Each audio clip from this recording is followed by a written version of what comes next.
This is Duke University.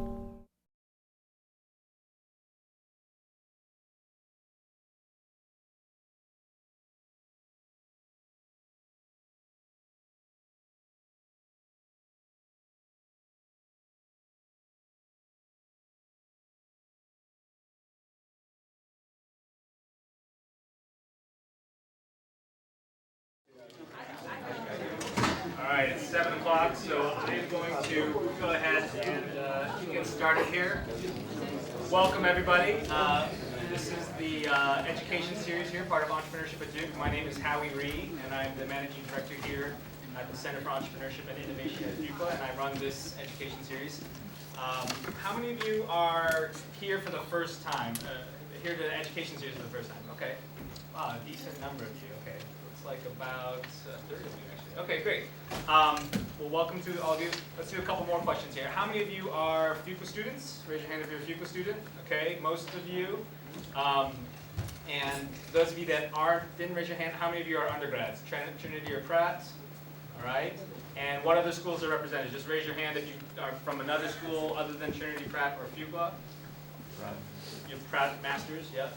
Anybody else from any other schools? Okay, great. So we're covered mostly by Fuqua and undergrads. Great. Well, welcome to you all. I'm going to say a few things before we start, but this is the session, How to Start a Company, the story of ReverbNation with Jed Carlson. Let's jump in. So since about a third of you have never been to the education series before, let me just kind of give you a little bit of an intro as to what that is. So we've had already 7 events this academic year.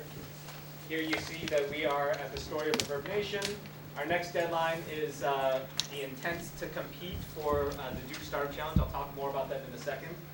On 10/19, there's an angel pitch event up in New York City. I'm guessing most of you won't be able to come to that, but you should just know that a couple times a year you get a chance to apply the pitch to Duke angel investors. On 10/20, over in Shoshano Auditorium on the engineering pod, we have From Bench to Business, the story of precision biosciences, which will be a similar format as tonight. On 10/21, we have Will at Launch over in the Tier building. That's with Purnima. Purnima was an early engineer at Mint.com, and she's since started her own company, and she's going to be talking about that. Then on 10/27, we have running a multi-million-dollar company as a sophomore. There's a sophomore here named Doug Hanna who actually runs. He bought a multi-million-dollar web hosting company in March, and he's been running it. So he's going to talk and tell us all how to run companies. Next up after that is 10/28, starting a retail business. That'll be here. 2 Fuqua alumni who, one has a high-end hair salon, another one makes kind of specialty bags that he can sell to people. They will be here talking about how to start a retail business. And then getting into the Duke Startup Challenge elevator pitch competition. The registration for that is on 11/1. Let's just see a show of hands. How many people think you're going to compete in the Duke Startup Challenge elevator pitch competition this year? Let's see a show of hands. All right, not bad. Maybe a quarter of you. That's good. And for those of you that didn't raise your hands, you're welcome to come out to all the qualifying rounds. We have 4 nights of qualifying rounds between November 4th and November 11th. And then everyone's invited to the elevator pitch finals on November 12th. I'll talk about them in a second. So I mentioned the From Bench to Business, that's our next event. And I did say this intent to compete. So for those of you that raised your hands and said you might compete in the elevator pitch competition, or even if you didn't raise your hand, but you just think you might compete, but you're not sure yet, fill out this form online, the intent to compete form. It's pretty short. And you'll get a free copy of Business Plan Pro, which has an MSRP of about $200. That's just a free gift for all of you, just for filling out the form. And let me talk about the Duke Startup Challenge just for a second here. So for everybody that is thinking of competing or watching, the nights are broken out into different tracks. So if you're interested in IT and media, I would imagine many of you are. If you're here tonight, you can go to that track. Healthcare and life sciences, social enterprises, energy and environment, and a miscellaneous track. And we also have 2 special tracks to encourage entrepreneurs from both the undergrad population and from women. So there are 2 tracks there, and you're welcome to come to those as well. Hopefully that makes sense to people. And from each track, we're going to have 2 winners, and all those winners are going to pitch at our finals on November 12th. We have David Thacker, who is a 97 grad from Duke, He works at Greylock Partners, which is a tier 1 firm out in Silicon Valley. And they are really well known. They're investors in Facebook, LinkedIn, Pandora, Dig, among many other companies. So he'll be here on the 12th. That'll be over in Janine Auditorium, just a few doors down. And he's going to select a grand prize winner. That's somebody that's going to win $5,000 for their 1-minute pitch and a $1,500 runner-up. So does that make sense to everybody how that works? Startup Challenge? Yeah. Okay. Great. So with that, I'm going to turn it over to my friend Jed. Let me just give a brief intro on him. So I actually met Jed when I was a student here at Fuqua. He was 1 year behind me, and he's one of the few guys I met that said, I'm going to start a company, and actually really stuck with it and really made it happen. So I hope for many of you, whether you're a Fuqua student or an undergrad or from Pratt Master's Program, I hope you'll kind of listen to this story from the standpoint of somebody that really kind of stuck with it and kind of overcame hurdles in order to really start a company. And he's going to tell you more about his company. It's really successful. So please join me in giving a warm welcome to Jed Carlson. Thank you, guys. Can everybody hear me? No? Hold on. How about now? Yeah. Okay. Does anybody know where this bag came from? Who can security check? Just kind of scared me for a second. All right, so thanks for coming, you guys. I was sitting in your chair 5 years ago at Fuqua, and you have no idea what a resource Howie has been developing here with the Entrepreneurship program. We had an Entrepreneurship club, pretty much of which you were the co-president, I think. Is that right? I wasn't, but I think we were the only two that actually did it. Yeah, you were the de facto co-president. I was the de facto only member.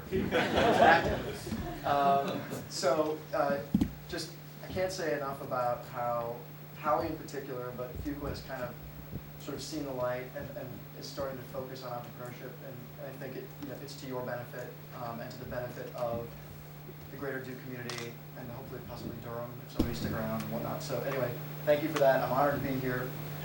It's a pleasure to be in front of you guys tonight. I'm going to try to work this remote properly, and I'm going to tell you the story of ReverbNation.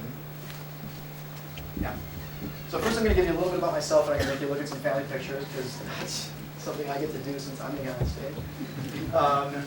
I'm from the daytime class of 2005. I currently live in Durham. I haven't left since I graduated. I have 2 little girls, a beautiful wife, and a dog, and that is actually not my dog. It is a photo I pulled from Google Images, and I have to admit, it looks kind of like my dog. Some other things you should probably know about me. So I'm actually Trevor. Raise your hand, Trevor. Trevor interviewed me for a Duke kind of entrepreneurs thing. It's on the web, but you probably none of you have seen it or read it. But anyways, when I was 5 years old, I took all of the junk mail that came to our house and went around the neighborhood trying to sell it to people. When I was about 10, I went out trick-or-treating, got as much candy as I could, didn't eat any of it, and sold it to my sisters for like a year. Shortly after that, I charged them to come in my bedroom for no reason, but they paid. So in college, I did a lot of odd jobs, but I sold Cutco cutlery door to door for 2 summers. Anybody else in this room do that? One back there? Yes. Australia. In Australia? I didn't even know it was.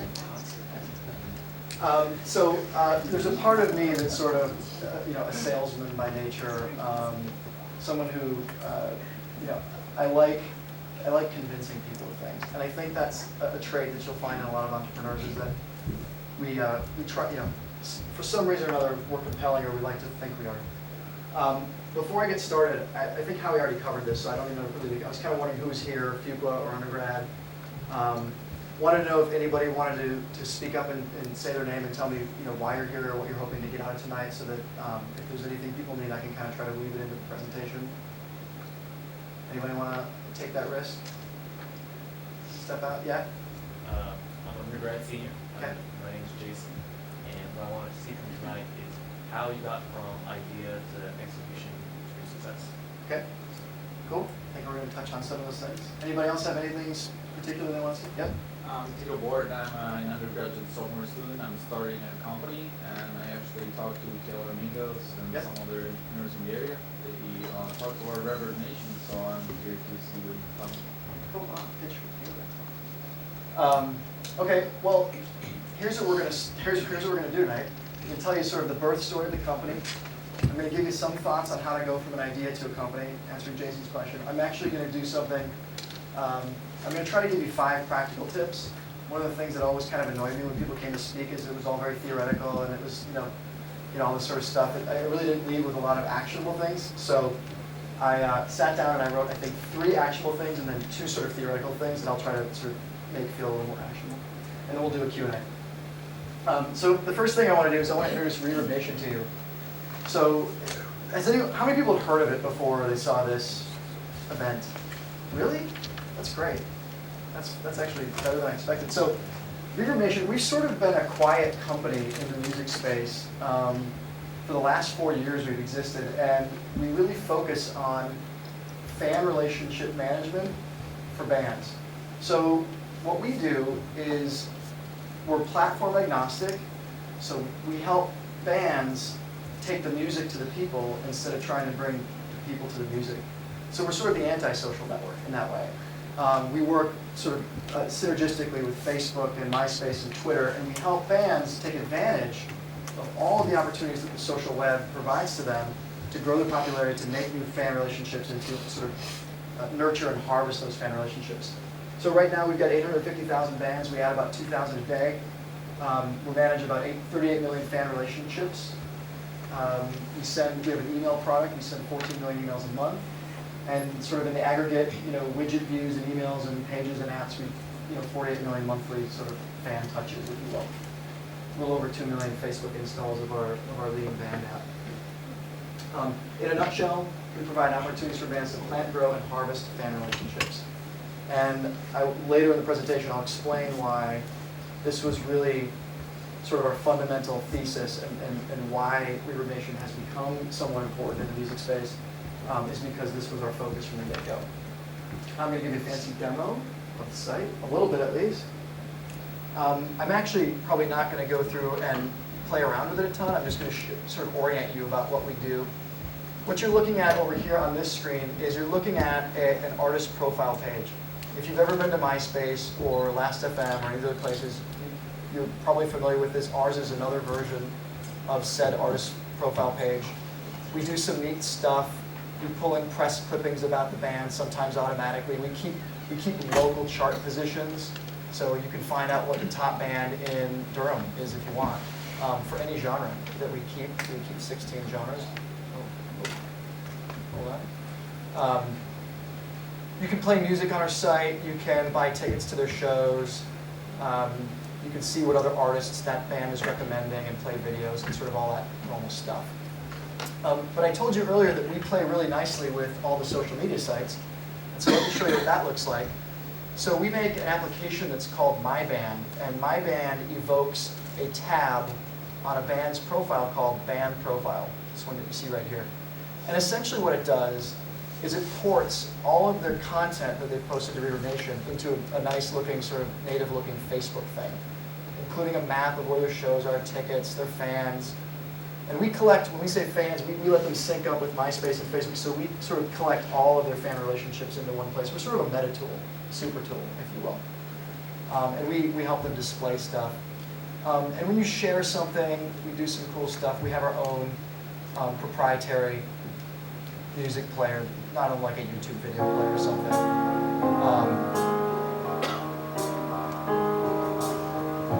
You can play videos, you can listen to the music, you can read a bio, you can scroll through the photos. I can't help hearing the light. You can buy stuff. I can't help letting And you can go to their shows. So you can see we collect a lot of data, we collect a lot of information about the band, and we sort of have these super tools that live in all these social sites and make the band's life a lot easier.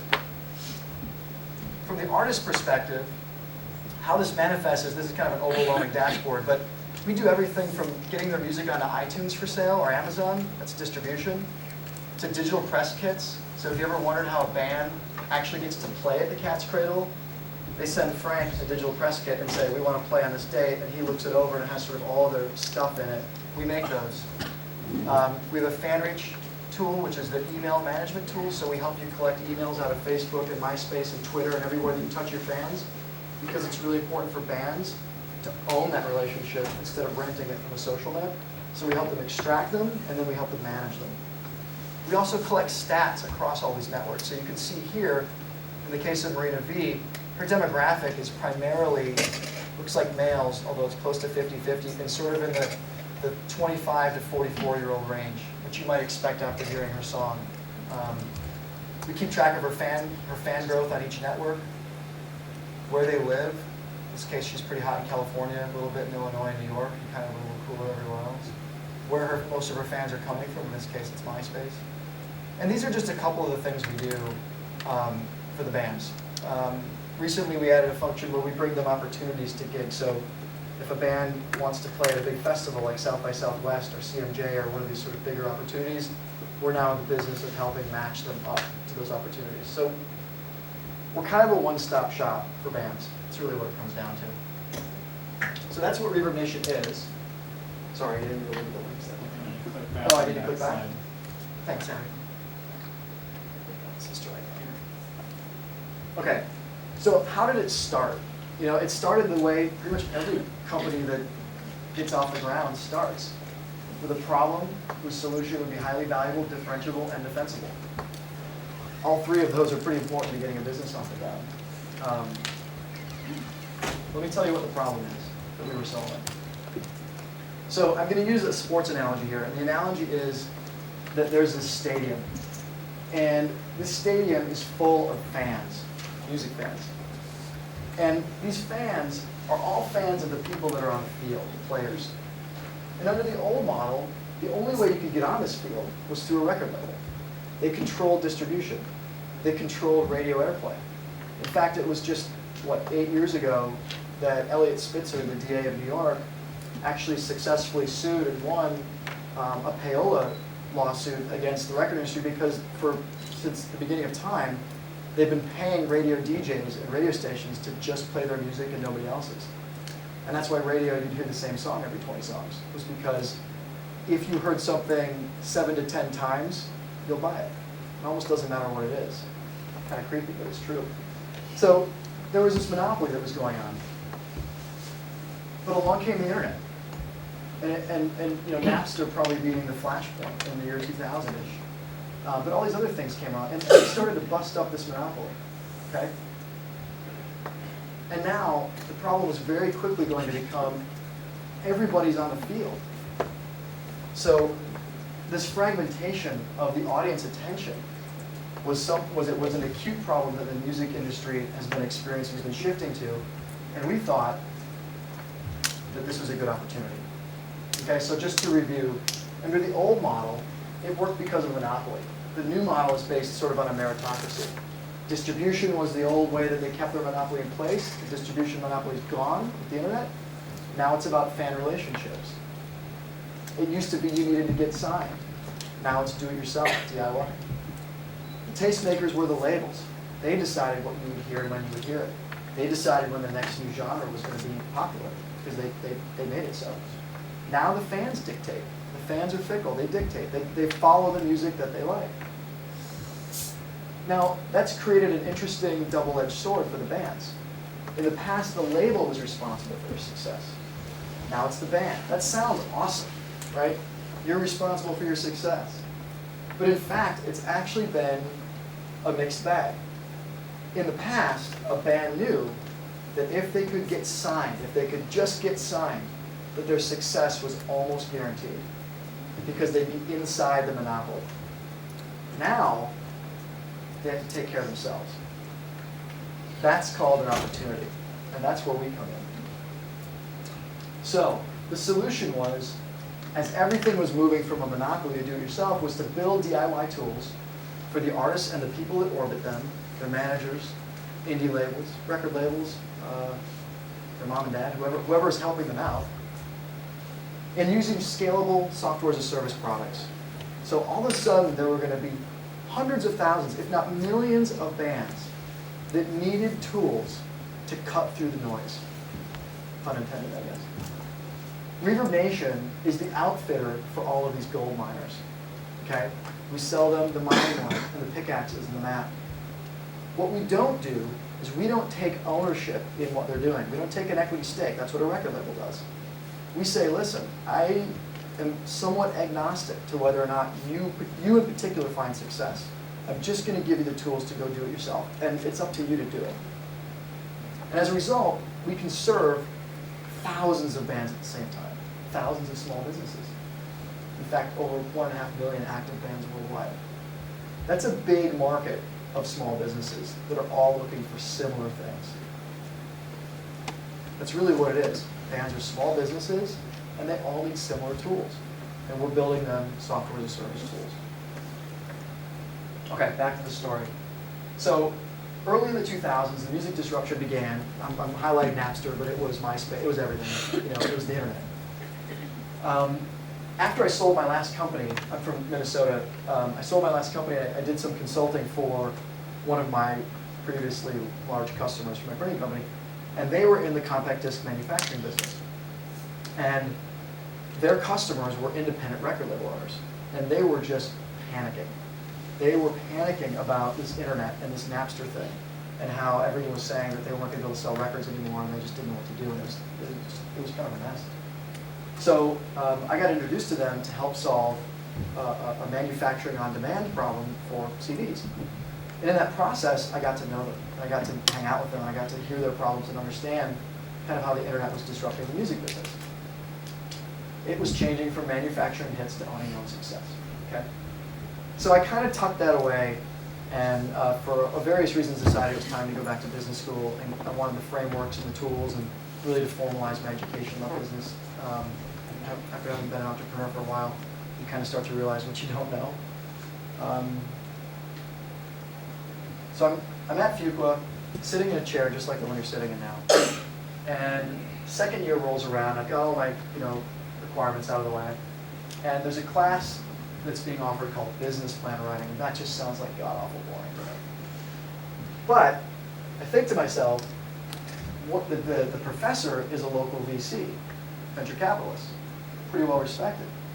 And if I'm going to do something after school, this is my chance to snag my smartest classmates and have them work on this business plan with me, think through the problems before we all scatter to the five winds after graduation.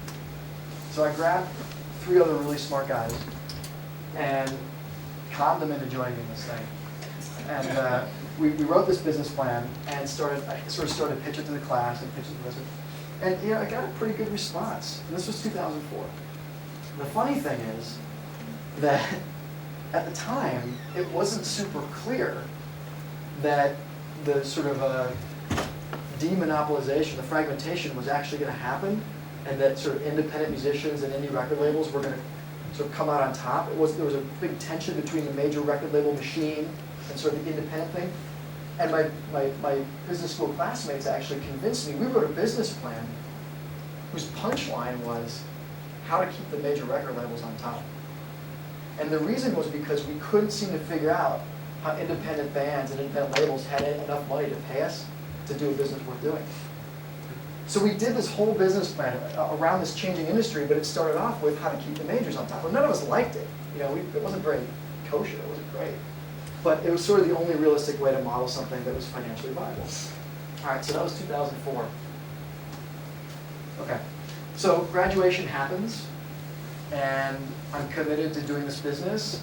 And so I went to every one of my co-writers of this business plan, and they turned me down in like 30 seconds. They're like, nope, doing consulting, nope, investment banking, nope. Times were different then, jobs were plentiful. And that was okay. So for 7 months, I kind of stuck around the area and put myself in front of connectors, people that could help introduce me to a local team that I could partner with to get this off the ground. So I realized really early on that I don't know how to develop software. I'm not really, I don't have engineers that are my friends. I don't really know how to get this thing off the ground, but I have a pretty good business model. I can make a pretty good case, and I have some experience working with record labels. Actually, it was Howie Reed. who was 1 year into running essentially the operations of the Center for Entrepreneurial Development in the Triangle. So that's the sort of nonprofit epicenter of entrepreneurial activity in the area, and Howie went there after business school. So Howie and I sit down, and we got his black book open, basically. And we're going through all the entrepreneurs in the area that have recently sold their companies and we're kind of on the sidelines trying to figure out what to do next. So Howie comes across a couple of ideas, a couple of people that were in the software marketing space, which is exactly what we're building. Marketing software space, marketing software for bands, right? That's what we want to do. So Howie makes a few introductions, and long story short, I wind up finding my partner Mike. And Mike this is his third venture-backed startup in marketing software, and he's been very successful. And he's got his top engineers ready to come with him on his next venture. So the story gets a little more interesting. It's interesting to tell the story, I'll just tell it. So Mike wants to do his next idea. So we get together and things connect, and I want to do the music thing. And Mike says, yeah, maybe, but I really think we should do this other thing. And it was sort of the next iteration of his marketing software for Fortune 500 companies. And I said, I don't know, Mike. Something tells me I don't think people want that product, but let's, whatever. So he convinces me that we're going to go find out. So for 2 months, we actually interviewed and sat down and talked to CMOs and people that would buy his product, and they essentially came back and said, we don't want it. And that's when Mike turned to me and said, well, let's do the music thing. I said, that's a good idea, let's do the music thing. So we brought in his 2 lead engineers from his past companies, which was an amazing blessing. These guys are geniuses. And Mike and I funded the company initially, and we started to put together the prototype of ReverbNation. Now this is now late 2005, early 2006, and at this point in time, as opposed to 2004 when we wrote the business plan, the music industry had evolved enough now that it was pretty clear that the big losers in the whole music industry change were going to be the major record labels, but there was no saving them. So we revamped the business plan to sort of accelerate their demise, so to speak, and focus on helping the independent artists and level the playing field for them. Okay, so we got off the ground. We started building some software, and if anyone here has done software development, I hadn't at the time, so this was totally foreign to me, but there was a lot of work building the infrastructure before you saw even one cool-looking screen of anything. So we were, 3 months into this thing, and I didn't know what the engineers were doing. I was just told they were geniuses, and it was going to be okay, and I was developing out, the business and the product stuff. But so here we are, 3 months into this thing, and the first venture capitalist kind of came knocking on the door. Have you had Jason speak here? He was here Wednesday. Okay. So there's a local venture capitalist that I'm sure you'll meet him if you're here for 2 years, and you can't really miss him. His name is Jason Kaplan from Southern Capital Ventures, and he had sort of missed the opportunity to be in Mike's last company, and wanted to make sure he kept close tabs on what Mike was up to and what we were doing next. So he kind of dropped by, and it was, like I said, it was 2006, a different time, but what ended up happening was we sort of put together a PowerPoint that basically said, there's a big change in the music industry, there's a big opportunity, artists are going to be responsible for their success. If we can get in the middle of that success, it could be valuable, and we got a good team. And that was it. We didn't have a real business model laid out. We didn't have much of anything. But we're going to come back to that word team in a second, because we'll come back to it. All right, so 6 months after forming the company, we raised $2 million from Jason's fund and a fund in near DC called Novak Biddle. And it was really based largely on the reputation of the team and the promise of an industry in chaos. So it really was, we think this industry is being totally reformed. We think you guys are a good team to go impact it. We'll invest. We actually, there's kind of a funny story about the investment pitch that we made to Novak Biddle. Is we drove up there, Jason had introduced us to him, because every venture capitalist needs someone tangible. They need another venture capitalist to go with them. It's just kind of the way it works. And so he introduced us to Novak Biddle, and we drove up to DC, 4.5-hour drive, got out of our car, had a PowerPoint, nothing more to go on, did a 45-minute pitch, and at the end of it, we walked out the door with a commitment from them for $1 million. And that's the power of team, and that's the power of track record. And my guess is not many people in this room have one, and so that's a big problem. And we're going to talk about how to solve that problem, okay? Because I think it's fundamental. If you need fundraising, it's a problem you've got to overcome. We'll get there. Just to set so the macro environment was critical. Times are really different now, you guys. It's not easy to raise money right now. Back in 2006, it was easier to get. Now, some things have changed for the good today, and I would say that there's a lot lower barrier to entry. There are a lot of tool sets that you can access for cheaper, for free. There's platforms you can build on for next to nothing, like Facebook, Apple iPhone, Android.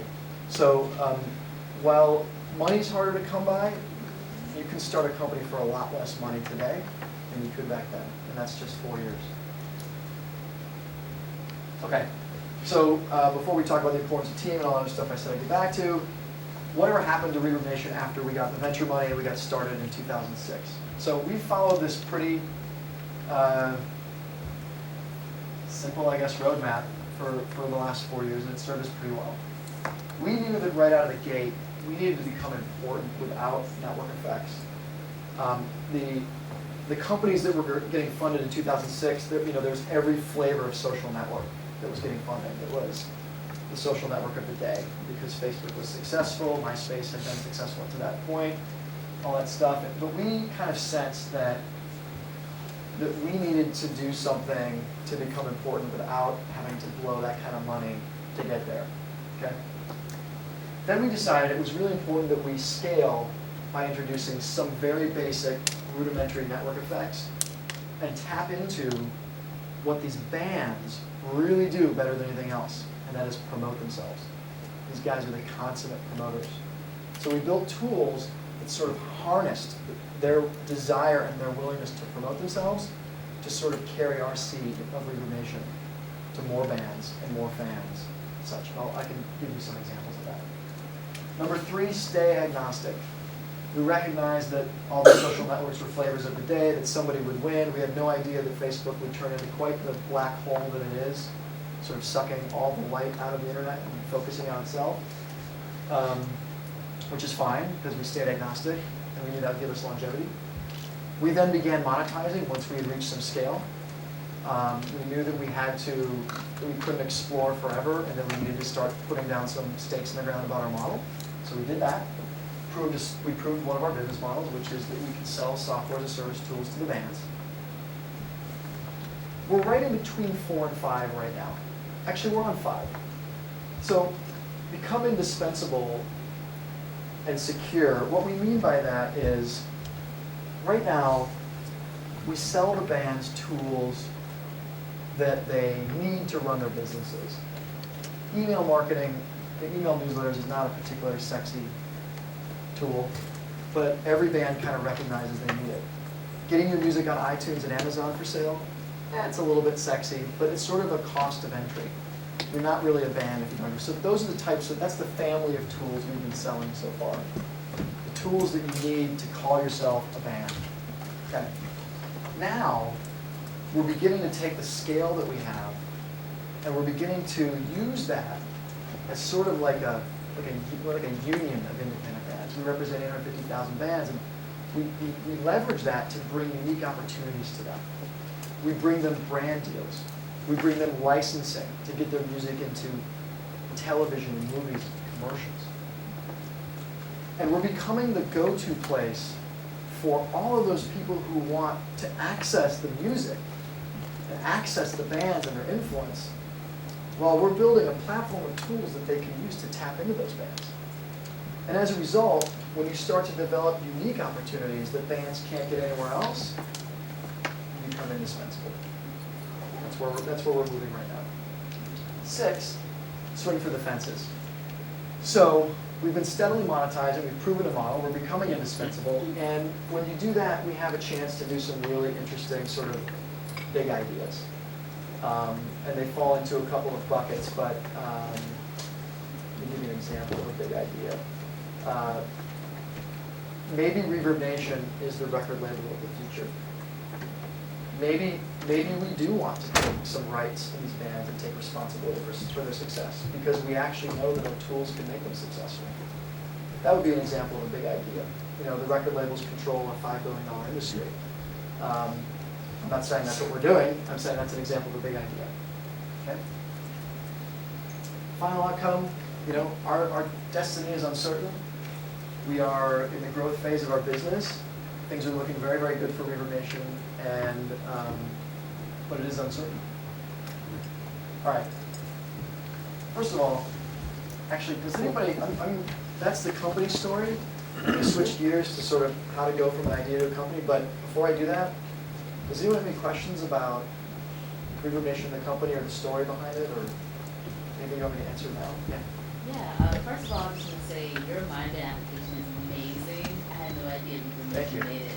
Thank you. I'm one of those people that's like, ooh, they want to go on MySpace, like, and that's just definitely a great way to kind of go around MySpace and still enjoy artists. But I just do have a question about the company size, Yeah. as well as the roles in the company. Sure. So we are 20 employees. We were 18 2 days ago. We are 20 employees, 7 of which are in the engineering and development role. 5 are in customer service and support, technical support as well. There's 2 people in product development, and then there's my guy. And in New York, we have an office in New York City where we have our sort of music DNA. A guy named Lou Playa lives up there, and we have an office in New York City, and he represents sort of industry. He's the industry liaison, artist relations kind of guy. And he has an assistant up there as well. So we're really small. But this, I mean, that's the power of the internet, is we can leverage, 20 people to work with 850,000 bands. And but we're right now we're in a growth phase, and we're hiring, and we'll be up to 30 people in 6 months. Also, an additional question. Sure. What are fertile areas in the music industry? You mentioned have record label. What are what? What are like fertile areas in the music industry? I know you said that record labels are kind of failing. What aspects of the music industry are thriving? Do you mind repeating that for Yeah, people in the back? so the question was, what are the fertile areas in the music industry? If record labels are failing, are there areas that are thriving? There aren't many areas that are thriving. I'll be completely honest with you. The model is still broken and in transition. There are some record labels that are actually doing very, very well. And they're the ones that embraced sort of the new world early on and are using new technologies really well, have expertise in social media, don't build their business models around selling plastic discs. It's funny, actually somebody asked me that question last week, and an example that came to mind of bands that are still successful today financially, it's the bands that have the fan relationships, right? It's the Grateful Dead. They're still selling more merchandise than just about anybody. It's the Rolling Stones, it's Fish, it's a lot of jam bands is what it is, but it's bands that can command a following, people to come into a stadium or a park or a trailer park or whatever, pay good money and buy their merchandise. Bands that have a brand, I don't think you're going to, I think U2 was the last of the supergroups. I really don't see, I mean, you could make an argument for like a Coldplay or something like that, or maybe, what's her name, Lady Gaga, I guess, but I don't think she'll be around in a couple of years. I really don't. I think U2 is the last band that will be selling out stadiums when they're 65 years old. I really do. And I think it's that fragmentation of share of ear that's happened that's really created that. So one area actually that is kind of intriguing right now is, you may have noticed this, but in 10 years ago, brands were looking for the right music from a popular artist to bolster their brand. Right? I want that Madonna song. I want, the Cadillac has that Led Zeppelin song for their CTS, right? But now it's completely changed. Ever since that Volkswagen commercial a few years ago with Nick Drake's song where they got the cabriolet open, they're going through the stars, that guy has been dead for 3 years. but it made his career posthumously because Volkswagen actually made his song a hit. And since then, we've seen that happen over and over again. Brands are the new record labels, right? So, Feist, how many people know 1, 2, 3, 4, 10? How many people know that song? Because you've seen an Apple commercial. Apple made her famous, right? That song, that Jar of Hearts that was on So You Think You Can Dance, that woman was a waitress. Now she's a multi-platinum artist because they played her song on TV. So that's pretty exciting, you know, but brands can still get you to listen to a song 7 times in a short period of time, which means you're going to buy it. The radio can't do that anymore. So brands as the new record label is an interesting model that we're kind of exploring, trying to figure out how to help our artists take advantage of. Yeah. Oh, anything else? Yep. You saw the industry changing. Were you the one of the earlier ones to see the music label industry changing? How did you come up with that idea of the trend? Yeah, I think we were. Jed, you mind just repeating that? Yeah. So the question was, did we see the trend early in the changing of the music industry? And the answer is, I don't think it was necessarily some smart thing we did or by design. I think it was a matter of our perspective. Most of the companies that came, the music technology companies that came alive when we came alive, were music people trying to start technology companies. And as a result, they were sort of mired in the old models. And it was all about how can I use technology to continue the old model that I've been in business with for 20 years. That wasn't us. So we came at it from an outside technology perspective and said, well, what's the model changing to? And can we build to that? And so I don't think that, you know, yeah, we were one of the early people to sort of focus on what, you know, and sort of move to where the market was going to be in a couple of years.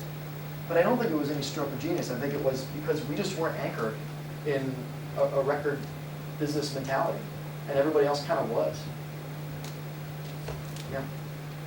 I'm just curious what your revenue model is. Is it just Sorry? your revenue model? Is it just through subscription based from bands and artists that are out there? Right. So the question was, what's our revenue model? So we have a core revenue model that revolves around software as a service subscriptions for bands.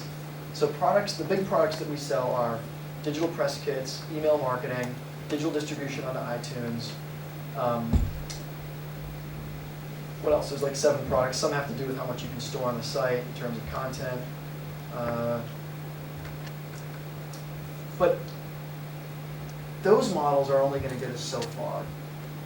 The more exciting revenue models happen when we can help artists promote themselves online, or when we can bring them opportunities. We've gotten in the licensing business lately. So we have a partner that's the largest licensor of music in North America called APM. And they license the music into the movie Avatar, and they license the music into all the TV shows, everything like that. And there's a huge appetite for independent music. Huge. Because like I said, there's a million great songs. They don't need Justin Timberlake's music. Justin Timberlake's music is great, but it's encumbered. It's got lots of stakeholders involved in it. It's got lots of restrictions on it. It puts all your eggs in one basket. What if he gets a DUI tomorrow? You know, all that stuff. Where independent music is fungible. There's plenty of it. It's unencumbered. And you know what? It sounds awesome. And it's authentic, and it's fresh. So in the licensing business, we help make the match between the artist and the company that wants to use their music. And so far, we've placed music into the PGA, and Boston Red Sox are using a song, and Norwegian Cruise Lines is using a song from one of our independent. And these independent artists, they don't have those opportunities. They can't get their music in front of these music programmers. And we sit in the middle of that relationship, and the licensing business is a many, many billions of dollars business. So that's an example of a line of business that we're just starting to get into that could be an enormous revenue driver for us. And there are others. Those are the big fences, so the fences here. Yeah. So knowing what you know now and what you've learned, would you change your roadmap at all to become more effective and successful? So knowing what we know now, would we change what we'd have done in the past? Yep. Or I mean, yeah, of course. You make tons of mistakes. We've made tons of mistakes. So in terms of those 7 steps, I mean, would you? No. I think those 7 steps have been pretty good. I think the execution of them, we've made mistakes. But no, I mean, I probably wouldn't be standing here, 4 years later if we hadn't gotten something fundamentally right. So I think those 7 steps were good. I don't think we look back and change them too much, but I think we made a lot of mistakes executing them and prioritizing them. But I think that's true of any company. So, yeah. What's the mistake you would say that you learned the most from? I think the biggest mistake small companies make revolves around people. People are the only asset that you really have at the end of the day. The people are the ones who write the code, they're the ones who make the product, they're the ones who talk to the customers, solve their problems. And in a small company, we've got 18 people.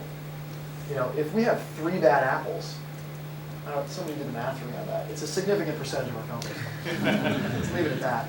And I think for any small business starting up, I think that you're very, very sensitive to every person in your company needing to be a superstar. Because you just can't afford to have 25% of your 4-person crew not pulling their weight. I'm not going to necessarily say that we made some really big mistakes with people. I don't think we've made really big mistakes with people, but we've made some, and I think that it's the biggest thing to watch out for, early on especially. Yeah.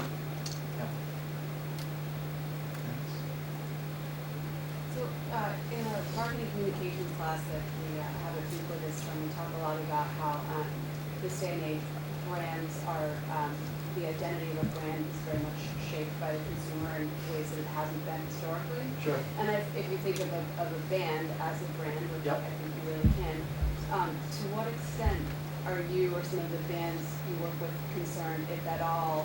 I think the Feist example is a great example. Like, to what extent are you concerned that sort of you alienate these core fan bases when those things, kind of blow up, when brands that are not music become new record labels? Yeah. So the question is, it's a marketing question. It's if every band is a brand, which is true, then how can these sort of commercial relationships that they might make, even some with our help, how can they be not a good fit and potentially hurt the band? In other words, it's kind of the classic sellout problem, right? And the bands, that's what they call it, right? So, our approach, it's absolutely true that a band can alienate their fan base if they partner with the wrong brand, if they use the wrong album cover art, if they say the wrong things. And so our approach to that is a pretty simple one, actually. Ours is a marketplace approach to it, which is we bring opportunities to thousands of bands, and they raise their hands if they want to be a part of it. And so we really sort of try to stay out of convincing them that Apple's the right brand for them. It's more like, hey Jed, eat Apple. My job's done. Hope you guys work something out. Maybe it's right for you, maybe it's not. And I think, within bands, there's always conflict. We've seen bands break up over, this guy wants to license the song into Glee, and this guy doesn't. And he's the drummer. He says, no way, man, this isn't good for us. I mean, that's a fictitious example, but it happens all the time, infighting among the bands. And so, it's critically important, but it's really not our place to sort of take a stance on any individual case. Does that make sense? Yeah, thanks. It's dangerous for us to get that business, actually. Anything else? Questions about different? Yep. Does ReverbNation have any listener-facing parts, or is it all strictly to the bands? Right. So we have a few listener-facing things. So we have a profile page, and you can go browse 850,000 bands on our site and listen to their music and play their videos, and we have a lot of fans that come to the site. We get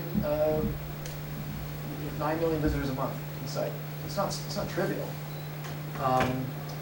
but we've never focused on it. But providing products for the fans to discover new music and hear it in a convenient way is one of the swing for the fences potential ideas that we could pursue. So we're thinking about it. But right now we don't spend a ton of time on it. Yeah. It's kind of along that same vein. Have you ever thought about having some kind of like streaming video or something like that? The night? Yeah, so that like the band was having a concert, like a small band. Oh, like a live, like a Ustream? Yeah, like a live. Yeah, so this goes back to the lesson about how cheap it is to start your business today. We would never get into that kind of infrastructure process. We would just do a deal with Ustream. Yeah, okay. Right, so those are the types of things, like we actually don't even host videos on our site, we just pipe in YouTube videos into our own sort of skin. Because that stuff is just, that's so expensive and there's no reason to do it when everybody else is willing to pay the bill for it. Makes sense. But it's cool, I mean, yeah, live concerts, yeah, love it. Yeah. Yep. When you talked about the idea, I'm not sure whether you're going to cover this later, but when you talked about the idea, you didn't really say anything about how you changed it between when you and Mike started and now. Yep. So were there any big pivots that you guys did? So the question is, how has the idea changed since we started the company to now? Yeah. Any big pivots? Yeah, I mean, I think I couldn't really add them up and give you a list back. The thesis has stayed pretty consistent. We serve the artist. We have an artist-first philosophy in our office. We don't do things that don't first help the artist, period. And that's served us really, really well. How that gets executed has been a topic of great change in our company and is constantly in flux. Is it more important to help the artist find new fans or harvest the fans they have? Is it more important, when we talk about building product A or product B or all those things, those are points of discussion a lot in the company. But the general thesis of being artist first has not changed. And the thesis of working symbiotically with the social net that exists instead of trying to build our own, that has not changed. Okay, I'm going to kind of cruise a little bit. I don't know how much time we have left. I'm going to switch back over this thing right now. Okay, so real quickly, how to go from idea to company. Real quickly, the punchline of business school. So I talked earlier about team. If you ever go to raise money, you're going to hear the rhetoric. It's all about the team. It's all about the team. It's true. And it's true from the standpoint of raising investment money. Okay? Unequivocally, I can tell you that two people walk into this venture capitalist office or an angel investor's office, and one guy's done it before, almost doesn't matter what the industry was, and one guy hasn't. The guy that's done it before is going to get the money almost every time. So how do you overcome that? Well, actually, I'll come to that in the next slide. So here's how you do it. You need a team. You've got to have a clear problem you're trying to solve and a path to solve it. Valuable, differentiable, defensible. Valuable, differentiable, defensible. If you don't have all three elements, go back to the drawing board until you do. If you can't get a team together, or you can't solve those three problems, go to a place like Launchbox. How many of you heard of Launchbox? How many of you know what an incubator is? Okay, there's Techstars, there's Launchbox, there's Y Combinator. There are lots of companies out there that have popped up that will help you go from the seed crystal of an idea to an idea that's valuable, differentiable, and defensible, and some teammates that actually make sense. Launchbox just moved to Durham. Check it out. And then get something started. So one thing that investors don't like are people that come to them with a whole bunch of excuses. Yeah, I've had this idea for 3 years. I just couldn't get it off the ground. Just couldn't raise the money. Just didn't want to take a chance. Just couldn't leave my day job. Just couldn't find the time. I just started a family. Just didn't have enough money in my savings. Just couldn't convince anybody to give me $5,000. Just didn't incorporate because I was lazy. You come with those, no sympathy, not interested.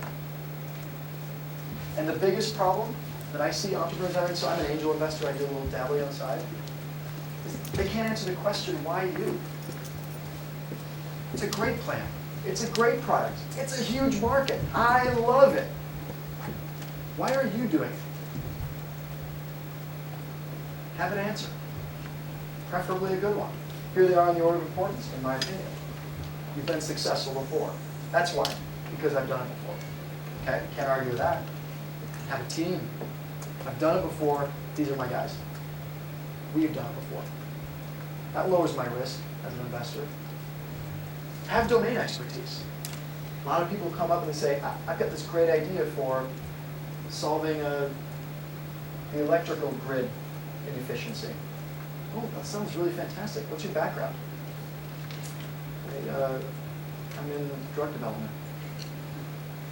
Okay, that's okay, but it's not relevant, right? So, you're going to have more success if you're doing something in a field that you've been working in. If you have intellectual property, that can be an attractive thing as well. But being a go-getter with a great solution to a problem generally isn't enough. As you go through the process, stay scientific, focus on data, find ways to discern the demand for your product or service before you ask for the money to build it. How many of you are familiar with Google AdWords? Or Facebook ads? Google AdWords probably being a better tool. So one of the things that we do to test our products before we launch them, or to test the demand for them, is we'll create ads that attempt to sell them. The ads don't go anywhere in particular. But if people click on them a lot, you can be sure there's interest there. So we invest in AdWords to find out if there's demand for some of our products before we even build them. And we do things that are similar to that. We survey our artists. There's things you can do once you have a user base, but you can't do when you don't. But Google AdWords is something you could do tomorrow, and it doesn't cost much. When you do get a chance to get an investor up to the boat and listen to your pitch, don't make the mistake tons of people make, which is forgetting to ask them for exactly what you want. It isn't... Excuse me. Sorry about that. The end of your pitch is not, ta-da! See what great thing I did on paper? The end of your pitch is, I need $150,000 to get to the next milestone, and this is how I'm going to spend it. Would you be willing to write that check? Okay, don't forget to ask. 5 practical tips. Okay, so this is the part where I try to give you something you can actually be actionable. First one is really important. It's something that's haunted me all my life, and I'm not particularly good at it, but I've learned to be good enough at it to be somewhat successful as an entrepreneur. Don't own your idea by yourself. You want to keep it to yourself. It's a great idea, right? How many people in this room think the idea they have is something that they need to keep a secret? Seriously. Me? I thought, boy, if somebody gets a hold of my plan and my idea, they're going to beat me to the punch. It's so good. It's so good. Can't let them. Don't make that mistake, okay? You'll never build a team. You'll never get people on board if you don't share your idea. Okay? And that's a really hard thing to learn. It's hard to let go of that baby, but you got to do it. Test your message, your ideas. Man, use something like that Google AdWords trick or something other than that. Find people that are that would be in market for your product. Find a way to scientifically survey them. Sure, it might cost you a couple $1,000s to do it. Find a way to raise that money. Get it done. Practice your pitch like it's your job. Another thing people really fail to do. That communications class, marketing communications, everybody in Fuqua know that class? Right? It's not important. It's speech class. It's the class you can skip. If you want to be an entrepreneur, I can't think of a class that's more important to you than that class. You can't. Go to Toastmasters. Go to your marketing communications class. Practice your pitch in front of the mirror. Practice it in front of your friends. Practice it in front of your mom. Practice it in front of strangers, classmates. Don't underestimate the power of being able to communicate an idea to an audience. You are a salesperson if you're an entrepreneur. Everybody is. Find a way to get started without network effects or other big ticket requirements. Anybody that comes to an investor and says, ta-da, there's my idea, I need $40 million because I want to compete with YouTube. Probably not going to be that far. And 5 is focus on how to lower customer acquisition costs and how to scale acquisition opportunities. I'm going to give you one example that we used to great success. In fact, I would argue that without it, our company would never have met its second objective of being big and scaling. Marketing as a service. How many of you have heard this term? Marketing as a service. It's a total misnamed thing, but you'll hear it if you read marketing things. So here's what it means.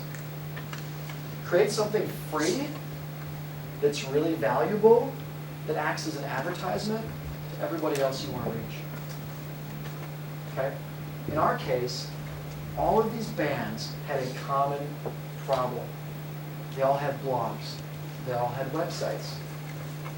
They didn't have the technology to play music on. They all talked to Flash developers. Flash developers want $5,000 to develop a music player that can go on your blog. Bands don't have $5,000. So we made highly configurable, customizable Flash music player where artists could upload their music, grab a piece of embeddable code, put it on all their other sites. And we recorded every play that happened and gave them reports and statistics about it. That little configurable player we gave away for free. We hosted it for free. And at the bottom of it, it said, are you in a band? Do you want one of these? Click here. And it didn't take long before every band, because they all go to each other's websites to see, how can I improve my website? Before every band was seeing these things everywhere, and our signups went from, I remember the day they actually went from like 40, and it was like a week later to 200, and it was because of this product, 200 a day. So this is marketing as a service. You may have seen iPhone apps.